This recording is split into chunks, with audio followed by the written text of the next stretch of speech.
Are we driven or are we led? And the context for the statement was, I'm driven by trying to prove myself versus am I being led by, as leaders, do we want to be known as the guy or girl, right? The person, like we're so competent, we're so credible that it's easy to see us in the success or in the achievement or in the goal being met or in the project, being completed, or in humility. Hey, before we jump into the podcast, we want to thank all our donors and supporters who make the Today Count show possible. It's through your generosity that we're able to shape leaders through this content and this podcast. And be sure to like, subscribe, and follow wherever you find yourself coming across this content. All right, let's get to the podcast. I never get tired of saying, welcome back to the Today Count show. I never do. Pastor Winston Harris is joining me today. Winston, how are you doing today? Doing well, excited. Yeah, we have shared a long week together. It's been a busy week. We don't have time to go into that, but I guess you and I are going to be walking through. We're going to be finishing up this last section in Genesis 21 in what we call in the Genesis Project. And the reason why we pulled this slice out is it just didn't feel like it was flowing with the previous narrative, where we're looking at a family breaking up and going in two different directions. So without further ado, I think what I'll do is I'll set this up. So folks, what we're talking about here is we have a king and we have Abraham that come together to create a contract, or in those days, probably what would be considered more of a covenant and a contract. So I think it's interesting to talk about. I'm going to read through it, and then Winston and I will dive in. We'll talk a little bit of theology, a little bit of philosophy, but we'll also see if we can pull out some application that we can use today.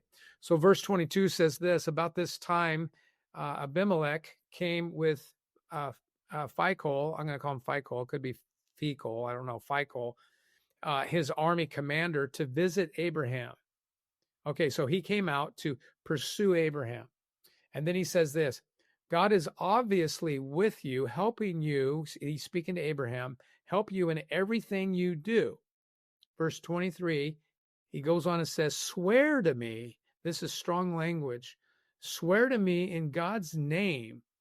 Now, this is interesting. This is the word for Abraham's God. Swear to me in your God's name that you will never deceive me, my children, or any of my descendants. I have been loyal to you. He gives history. He's referring to history in their previous encounters.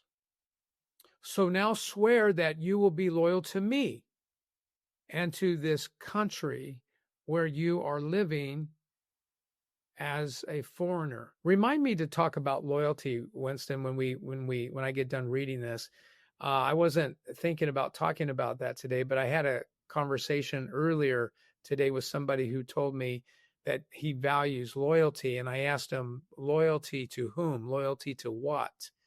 And that became a very interesting discussion.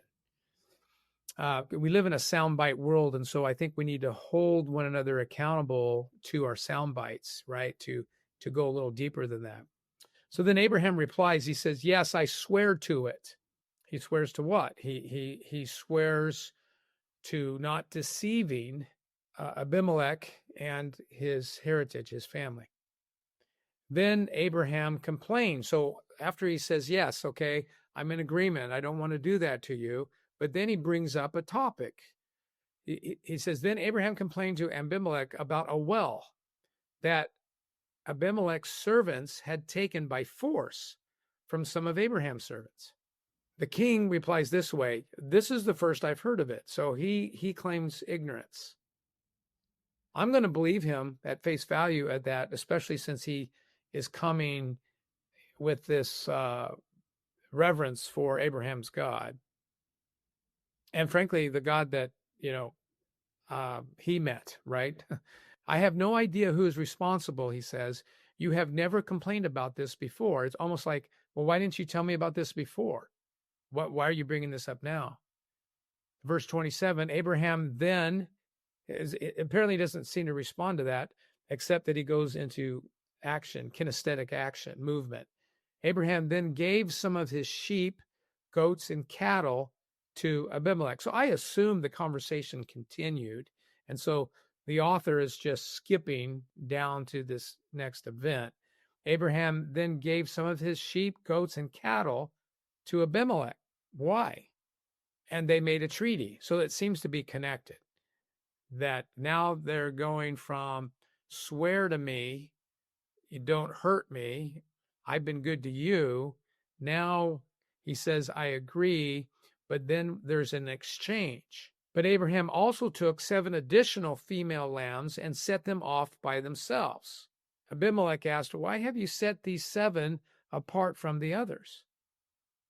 Abraham replied, please accept these 7 lambs to show your agreement, to show that you agree with me, that you believe me, really, that I dug this well.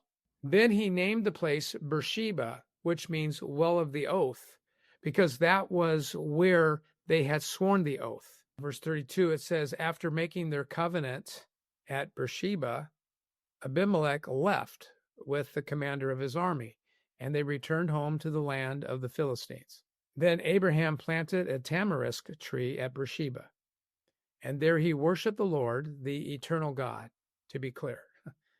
And Abraham lived as a foreigner in Philistine country for a long time. So there you have it.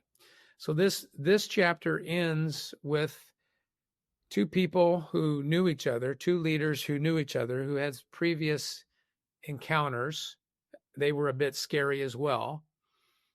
And they are coming together and they are clarifying how they can coexist. Yeah, we kind of talked about this before we jumped on. If you're the casual reader and you're reading through this, you're like, I have no idea what's really even happening here. Like, why is this even been mentioned? Like, what's the value? How does this, how's this helpful? Which I think part of it too, because we're doing this in a snapshot kind of, in some ways isolated in and of itself. Taking any of this out of context, it isn't helpful, right? And this is obviously part of the greater story, so we always have to keep that in mind. But leaning in here specifically, some things that kind of jump out to me.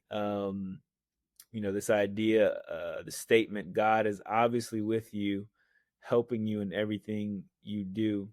And as you were reading that, I was just thinking about, sometimes, you could read that and be offended a little bit because you're like, so are you saying that that I'm so bad at what I'm doing that because there's success that there's obviously a supernatural reason why this is happening? Like, is it pretty clear that? Yeah. Like, is it pretty clear that I'm a pretty average guy? And so it's almost like, well, look at you. Obviously, God has His hands on you because you couldn't do this. I mean, you didn't have a home. Exactly. I was, initially when I read it, I was like, oh man, what a noble, compliment. And then I was like, wait a minute, is he also thinking like, man, God has to be with that guy because there's no way that guy could do that, which I think, speaks to humility in that, as leaders, do we want to be known as, the guy or girl, right?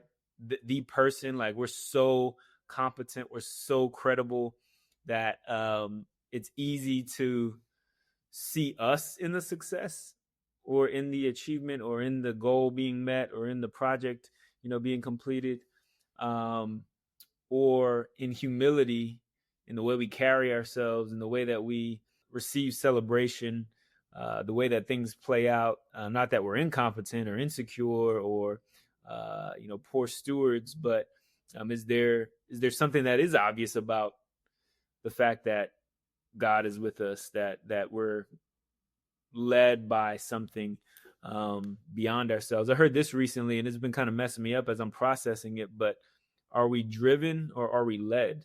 In the context for the statement was using this idea of driven by past things. I'm driven by insecurities. I'm driven by wanting to elevate myself above others. I'm driven by trying to prove myself versus am I being led by a vision? Am I being led by something greater than myself? Am I being led by the needs that I get to serve?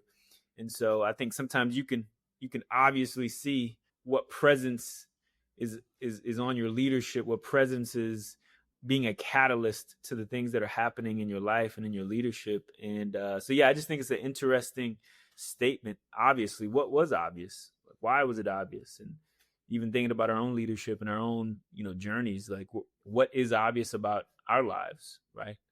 Is it obvious that God's with us? Yeah, you spurred on some more, ideas in my mind as you were talking and listening to you.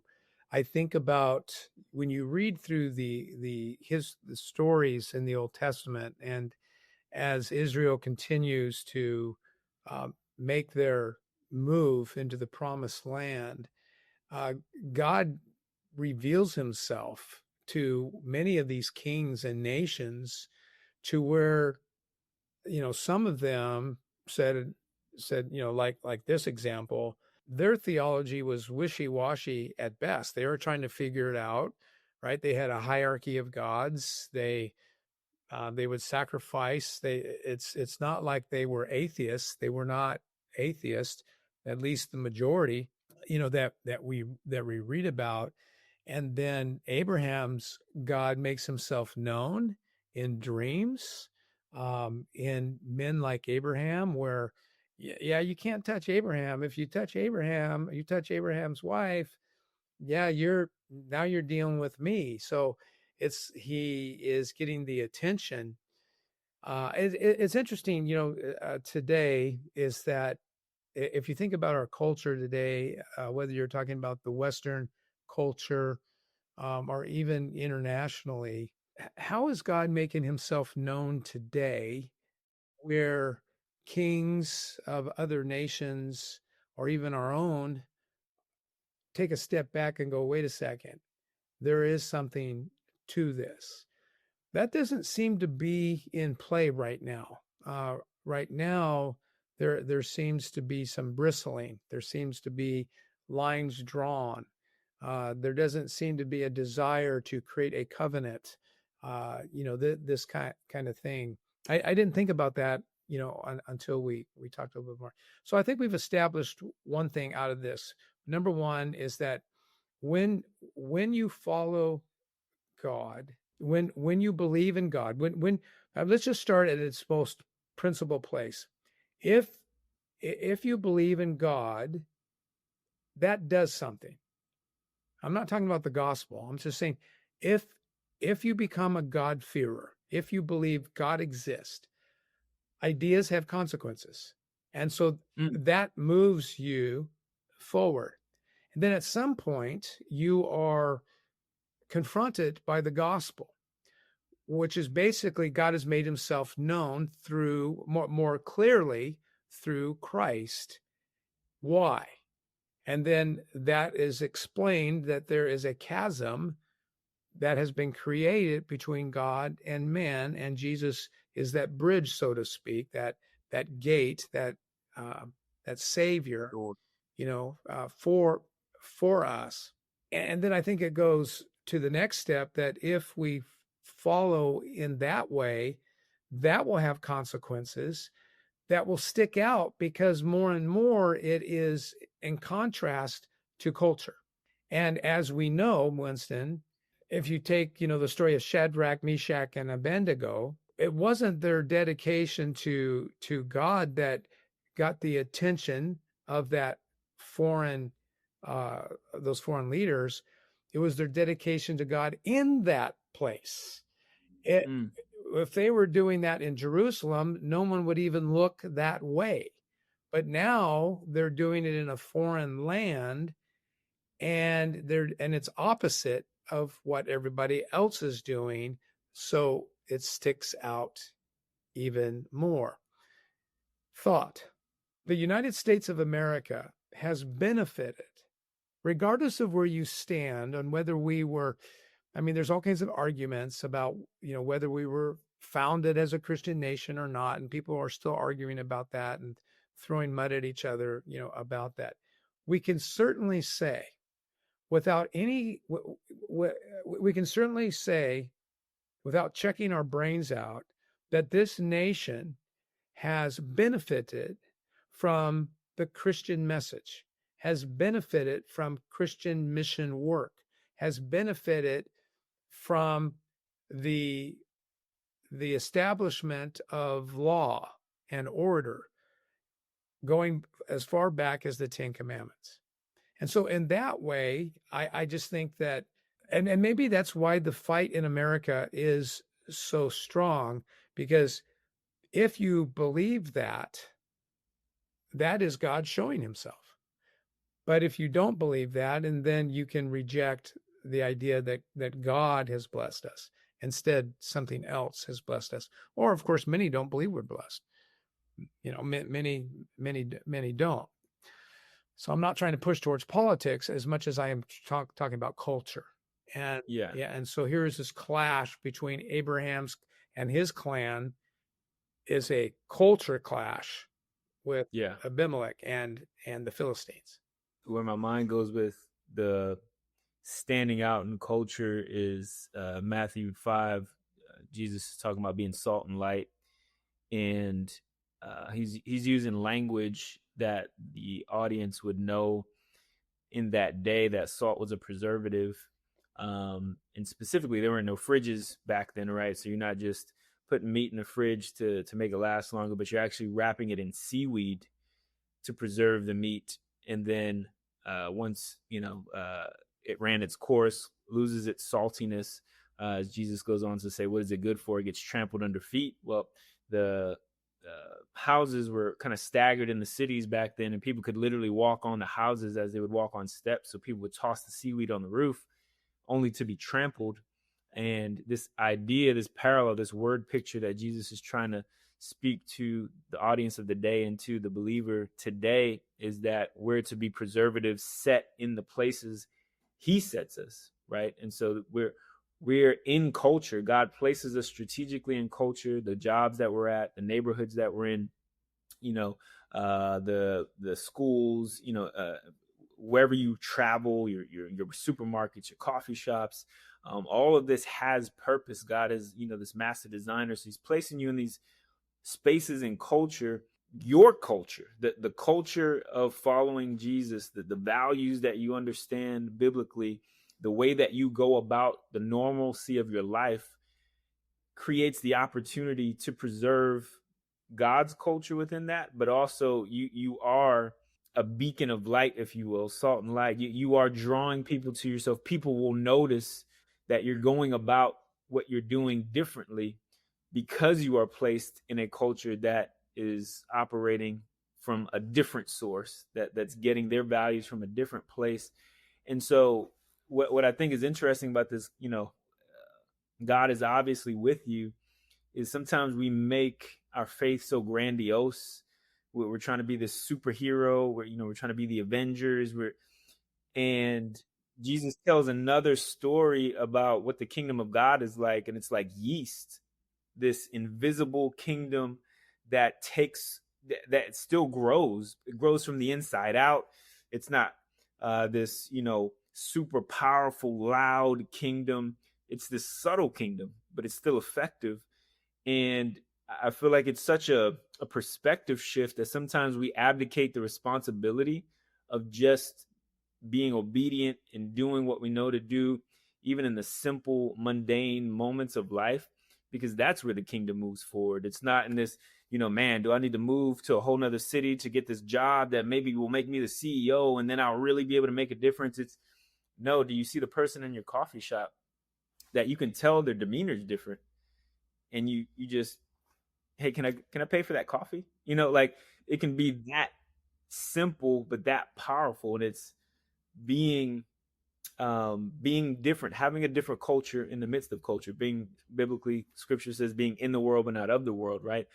Are you consumed by the culture around you, or are you able to stand out simply by being obedient, I think is one perspective. Yeah, another interesting point to the salt analogy that Jesus used, which I think you're absolutely right in how you described it. That's what I had learned as well. Um, and he probably wasn't thinking about this part of salt, but it's still pretty powerful. I learned that salt, when it is applied in the right way, the right kind, the right measure, it brings out the original flavors of the meat. So it brings out the good. It has a way good. And what do we do with food that's really, really bad? We just dump tons on it, and because there isn't any flavor to get out, and so we're trying to think that, but salt is not a seasoning. And some people think it is. It's not. It's a mineral, and there's a difference. And so the mineral is to bring out some of the natural goodness and flavors, in the meat when it's done at the right time, when it's done at the right measure, which is another analogy that, though, I agree with you. I think specifically what you were talking about with the seaweed is what Jesus had in mind. It makes the most sense. I'm not sure they had great schools for chefs in those days, pull out these other nuances of what's up. There have been seasons in my life where I've looked back and I thought, what was that even about? Did I grow in that season? Did I get better? Am I still stuck in that season? If you have similar thoughts, I want to introduce you to a book called Story, The Art of Learning from Your Past. This book, written by Jim Piper, shares principles and stories that actually help us get unstuck and step into the future we've always wanted. Be sure to stop by leadtodaycommunity.com to grab your copy today. Well, let's go on and talk about this second idea. I think in this text where two leaders are ironing out an oath. Before we get there, in the very next sentence, it gets into that loyalty space, which you wanted to touch on. Oh yeah, thank you. Yeah, so I was speaking with a young man today, and he was talking to me about one of his dilemmas, and what made it a dilemma was because he said he was a loyal person. When you look at this conversation, Abimelek's logic is, I've been good to you, so you need to be good to me. Makes sense. I'm good to you, you be good to me. I protected you, you protect me. But the question I asked the young man was, loyal to what end? Loyal to whom? Loyal to what degree? What does that mean? Because like myself, he gave me a soundbite, and I use sound bites all the time. But we need to ask one another. So what I wonder about in this whole situation is, notice that the conversation goes from loyalty to the well, and it's like, okay, tit for tat, yet you stole the well from me, and we want to be loyal, so let's iron that out. Let's talk about that. So I think in an interesting way, they started working on that loyalty idea. They started defining, well, what does loyalty mean? How far does it go? Because there are limits, right? Is logically there are limits, and there's context to what we mean by being loyal. I think that's all I wanted to say, about that. I guess what I'm just trying to encourage us, and including myself, is when I write a value, I said, this is valuable to me.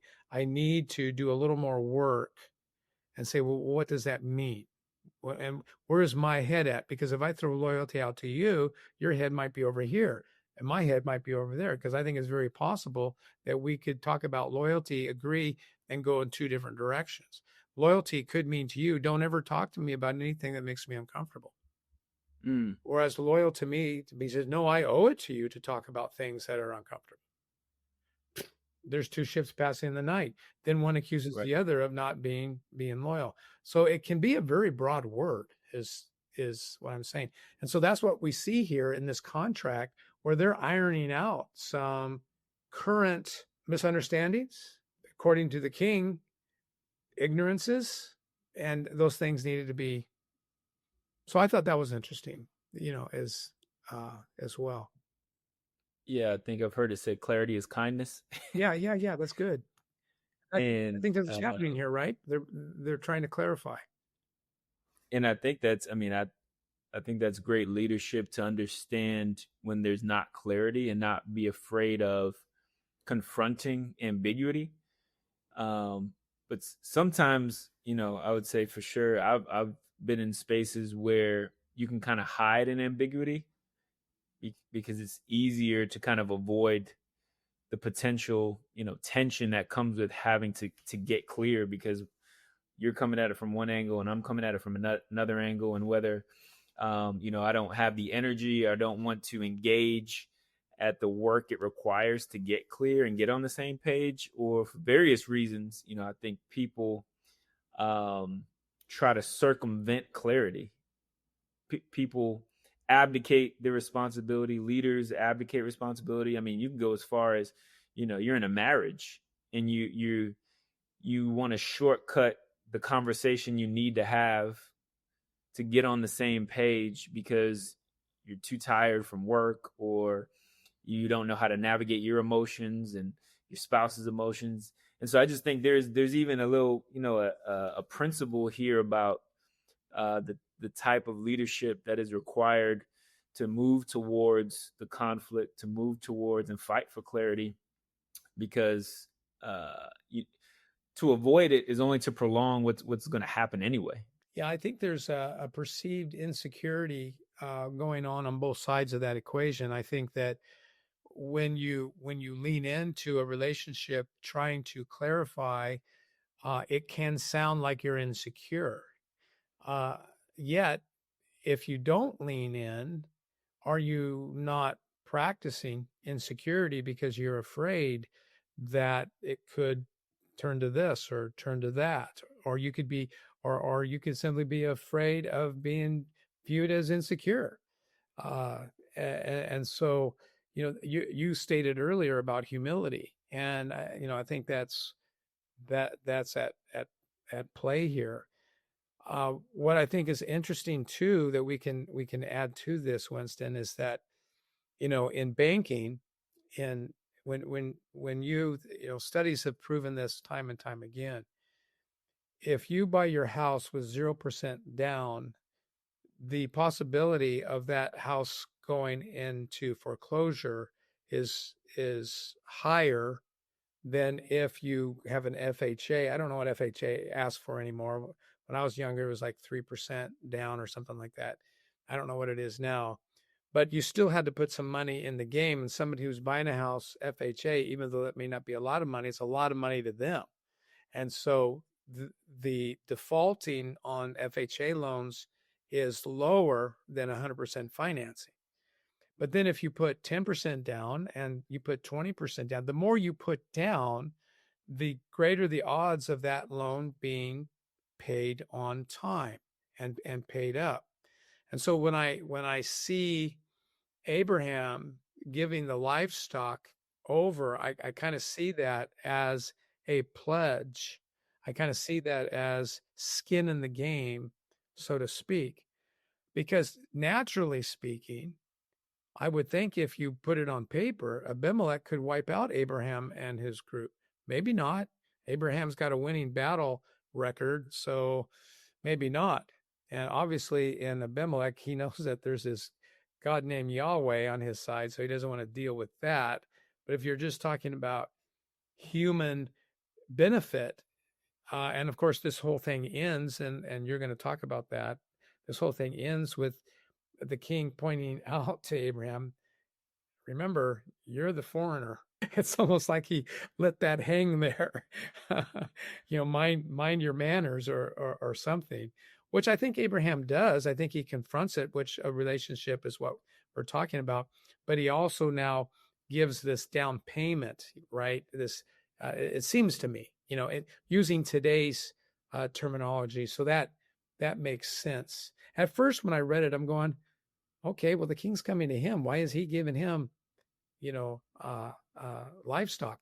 Well, not only does he give him livestock for the oath, but then he gives him livestock for him to pledge that you and I agree, I dug this well, it belongs to me. So he pays again for the well. Which I noted, and I thought about it, and I had to kind of run back to the previous interactions that they had. Yes.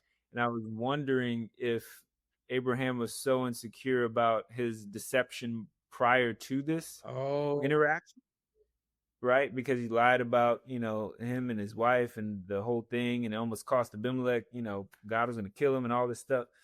And so now, in my notes, I just kind of wrote this: deception costs you more, right? It was 7 more that he ends up giving just to say, hey, I need you to affirm my credibility here. I dug that well. Like, apparently my word is not enough, because I'm known now as a deceiver. And then this is part of our conversation even now. Like, he's saying, don't deceive me again. Abimelek's like, you've already lied to me before. And so just that idea that, Abraham already kind of created this reputation based on his manipulation tactics previously. Yeah, that's great. I mean, even though this seems to be a short section and almost kind of like out of place, the more we talk about it, it's actually very interesting and helpful, isn't it? Well, what do you make of this whole thing where Abraham plants a tree? I mean, I guess that's a physical reminder, since livestock doesn't stick around, right? So I guess that's what that is. It's kind of like a seal on a letter, boom, here's the tree.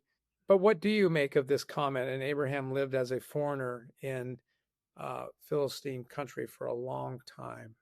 It's an interesting way to close this story. Yeah, I just all that it took to be obviously not of the land. I think there's this tension there. Obviously, they have to come to an agreement to make sure that this can even happen. But how do you live in a land that's not your own? How do you live in a culture that's not yours? How do you stay committed to your culture well? How do you do that well? And I think that's what's implied here. And, that kind of echoes, into the New Testament, into our modern day. We're called to be sojourners, once again, in the world, but not of it. And that is not an easy task. There's so much about life in general, and then you can kind of drill down and get granular with, whether it's a city you live in, and man, you love where you live, but maybe God calls you to a different assignment or a different opportunity, and you're grappling with, man, but I don't want to leave this place, right?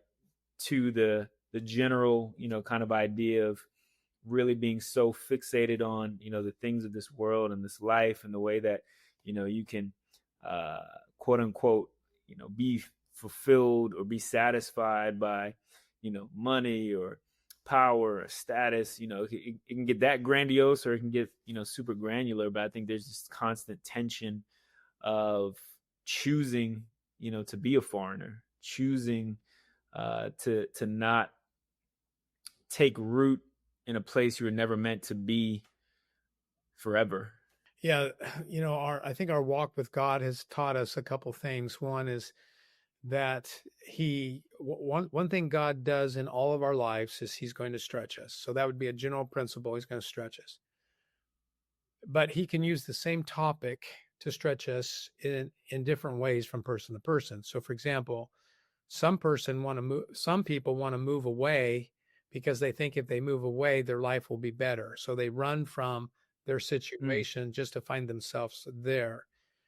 Whereas other people really love where they're at, and then God calls. So in the first example, God says, no, you need to stay here, work this out, fight through this. Where other people really like where they live, and they can never imagine leaving their home and their family, and yet God calls them to take on something new and to move in that way.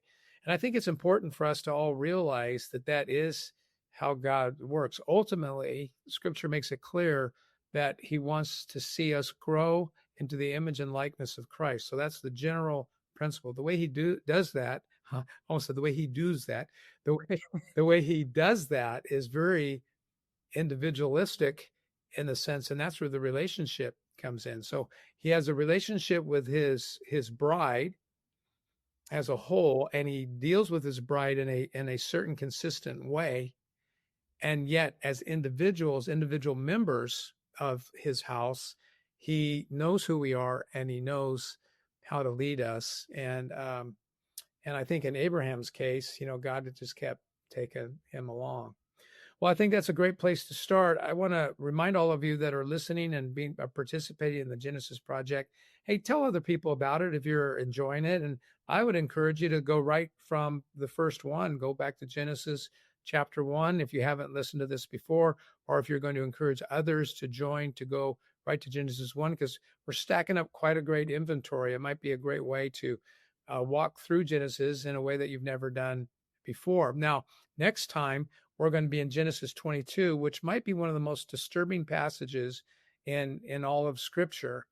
At least from my perspective, I've always struggled with this story of God leading Abraham to sacrifice his promised son.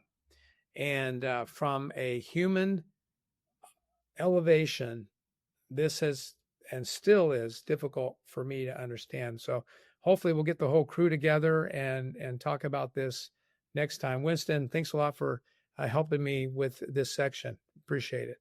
Hey, thank you so much for joining us on the Today Counts show. We got so much more planned for you. So stay tuned and stay connected on Instagram, LinkedIn, Facebook, and subscribe on YouTube. And remember, today counts.